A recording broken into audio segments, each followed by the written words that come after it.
রাজধানীর মোহাম্মদপুরের কিশোর gang leader লম্বু Asadul হত্যাকাণ্ডে জড়িতদের গ্রেপ্তার করেছে পুলিশ। তথ্য প্রযুক্তির সহায়তা অভিযান চালিয়ে 24 ঘন্টার মধ্যে মুন্না আক্তার, মিরাজ ও নয়ন ওরফে খোকন সহ 4 জন আসামিকে গ্রেপ্তার করেছে পুলিশ।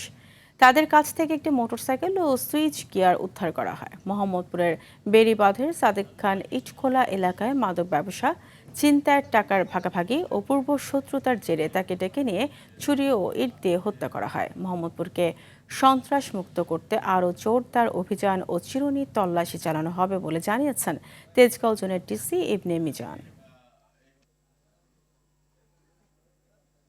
গভীর রাতে তার বন্ধু মাধ্যমে ডেকে পাঠানোর পরে তার বন্ধুর সঙ্গে একসঙ্গে এখানে আসার পরে অতর্কিত হামলার শিকার হয় এবং বেশ কয়েকটি ছুরিকাঘাত তাকে করা হয় এবং ইট দিয়েও তাকে আঘাত করা হয়। আমরা চেষ্টা করে যাচ্ছি যেন বাহির থেকে এসে অপরাধ ঘটাতে না পারে। আমাদের চেকপোস্টগুলো আমরা আরও জোরদার করব এবং আমাদের যে চিরুনি অভিযান রয়েছে সেটি আমরা আরও জোরদার করব এবং মোহাম্মদপুর এলাকায় যেন অপরাধ আরও নিয়ন্ত্রণে আসে সেই বিষয়ে আমরা কাজ করব।